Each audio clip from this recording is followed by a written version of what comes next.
je le dis parce que ce qui se passe aujourd'hui, c'est du déjà vu.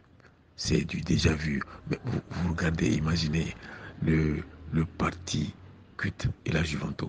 La Juventus n'était pas un parti politique, c'était la jeunesse. C'est la jeunesse du CUT qui a pris le nom de Juventus. C'était la jeunesse du parti.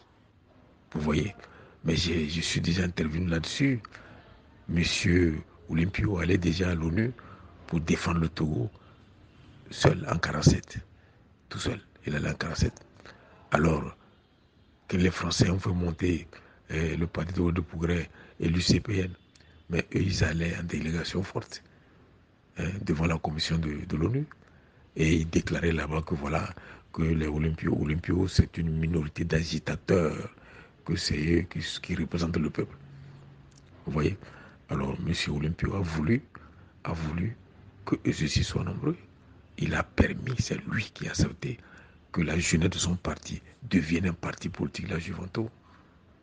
Et comme ça, il va à l'ONU avec euh, Maître Santos.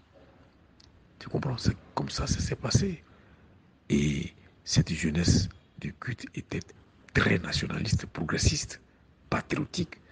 On ne s'amuse pas. Alors, qu'est-ce qui s'est passé? Mais les Français ont essayé d'infiltrer, d'infiltrer le groupe, d'infiltrer le groupe en disant d'abord, en convainquant certains pour dire voilà, vous êtes très jeunes, les Olympios sont vieux, surtout juste après les élections 58. Vous êtes trop jeunes, les Olympios, ils sont des vieux, mais il faut les remplacer. Nous, on va vous aider à les remplacer. Hein, à les remplacer parce qu'ils sont trop vieux. Hein, les Olympios, les Théophile Mali, comment vous appelez, les Hospices Coco, etc. Qu'il faudrait les enlever pour que les jeunes prennent la place. Et l'ambassadeur de France, il approche le président européen pour dire que voilà, que ces jeunes-là de la Juventus, que ce sont des crypto-communistes, ce sont des communistes cachés, des révolutionnaires. Il faudrait que l'Olympio s'en débarrasse. Le président Olympio ne voulait pas. Il ne voulait pas. Et qu'est-ce qui s'est passé? Mais ils ont poussé en clando ces jeunes de la Juventus, certains, pas tous effectivement, à rallier clandestinement le Parti de Progrès et a organisé le premier coup d'État raté en décembre 61, puisqu'ils sont jeunes, pour pouvoir prendre le pouvoir et renverser les vieux qui sont les Olympios, les Tolfi Mali, les Hospice Coco, considérés comme de vieux qu'il faut balayer pour que les jeunes prennent la place. Mais ils font la même chose aujourd'hui avec l'ANC. Hein? Toute la direction, c'est des vieux. Il faut les balayer, il faut mettre les jeunes.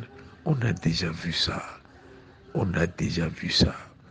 Nous n'avons vu aucun parti politique au monde. C'est un parti de combat où on chasse ceux qui sont âgés et qu'il n'y a que des jeunes qui font la lutte. On n'a jamais vu ça.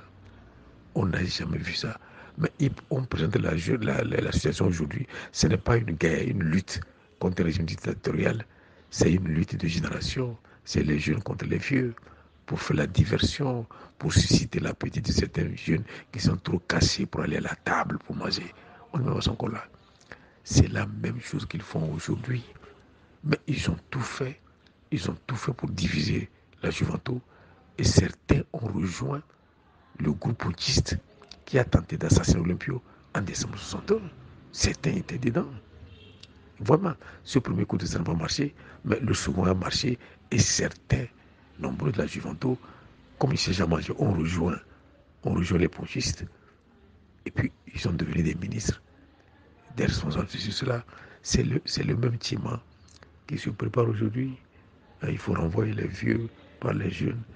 C'est comme si ce sont les vieux qui font la tyrannie, comme si ce sont les vieux qui pillent ce pays depuis plus de 50 ans, comme si ce sont les vieux qui font exploiter notre pays par l'impérialisme français, comme si c'est les vieux qui le font.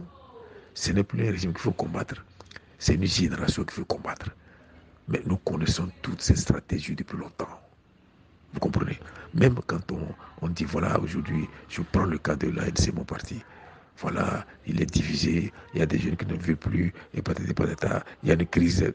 Mais écoutez, Même des partis sérieux, des fois les divergences idéologiques, stratégiques, opposent les gens, on connaît les divisions.